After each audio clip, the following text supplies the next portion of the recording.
بسم الله، السلام عليكم ورحمة الله وبركاته.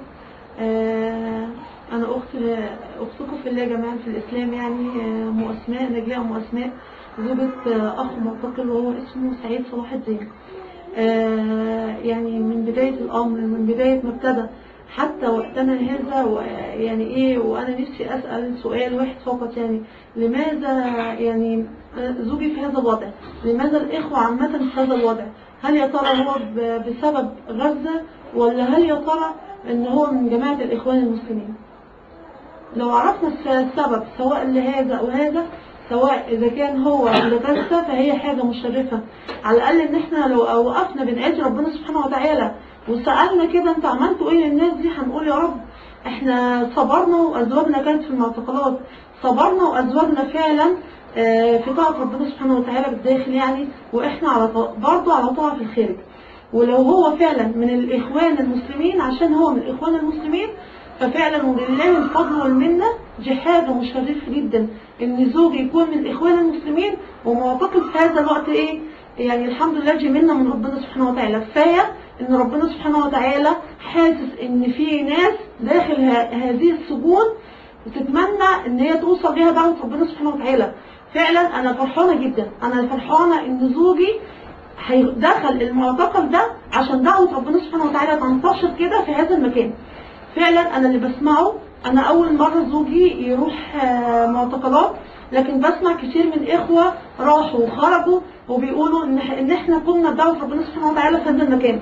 فانا فرحانه ان دعوه ربنا سبحانه وتعالى بتسير، والناس كلها عارفه ان احنا على حق مش على باطل، احنا مش في حزن، احنا ازواجنا في طاعه ربنا سبحانه وتعالى. ازواجنا فعلا لما شفناهم كده وهم مبسوطين وفرحانين وبيقولوا ان احنا في احسن حال، دي تكفي عندنا بالدنيا وما فيها.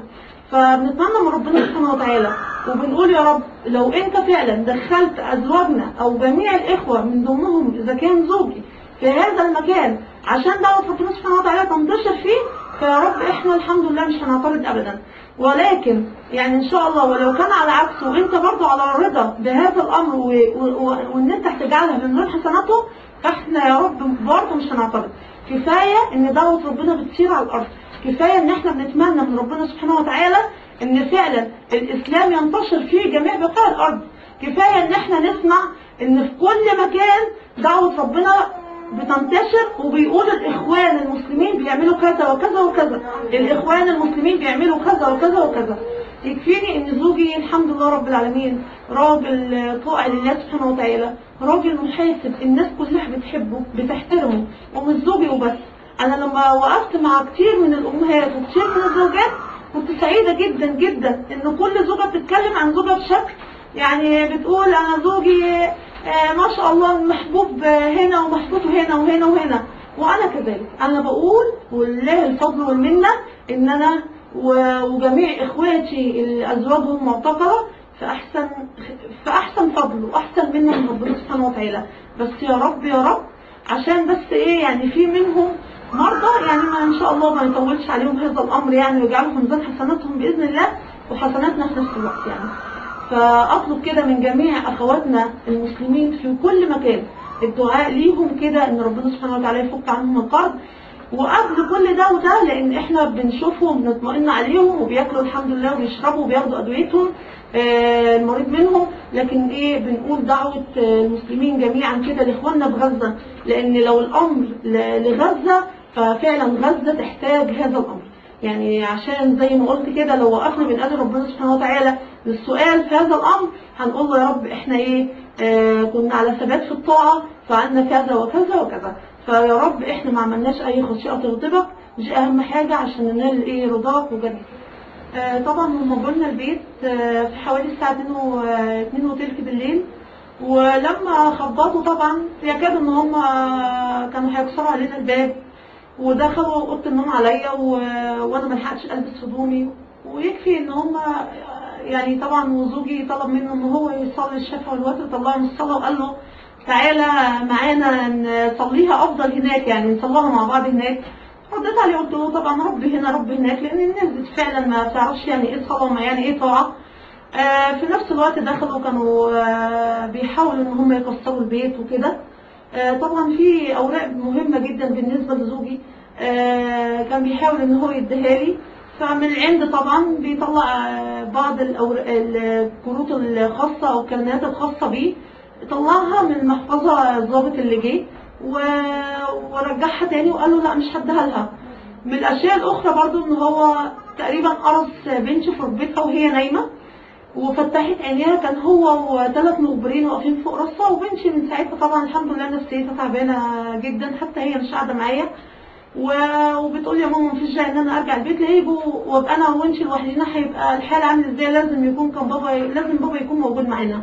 فطبعا هم واخدينه ونازلين بيه زق وبقى يزق فيه ويعمل فيه، طبعا حسبنا الله ونعم الوكيل.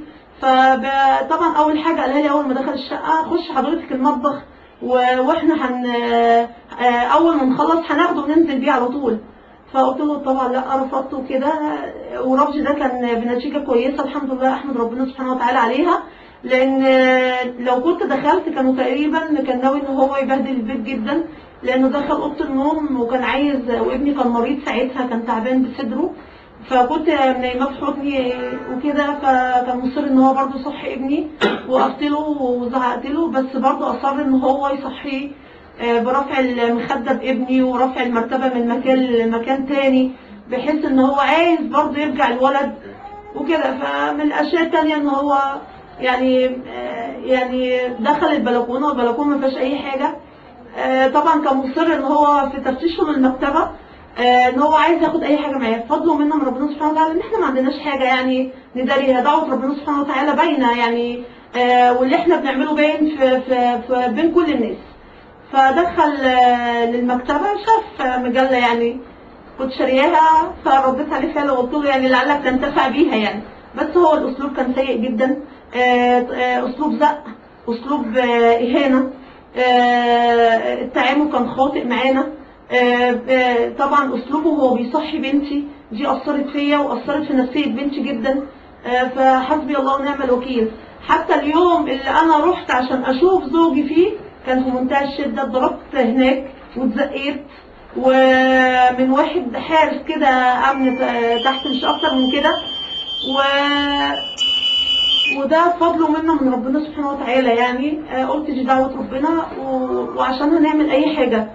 فلما طلعت فوق طبعا الحمد لله رب العالمين برضو زقوني زقه وحشه جدا، كان معايا اخويا حسن وكده وانا بتكلم معاه، فقلت له انا عايزه احاول بس ان انا اشوفه واعرف بس اخباره ايه، محتاج ايه من ادويه عشان صدره. الضابط فوق او اللواء فوق قام قال لي ارجوكي لا لا لا لا ممنوع اي حد، وبقيت طبعا واقفه من حوالي الساعه 4 لغايه الساعه 12 بالليل بحاول اشوف زوجي.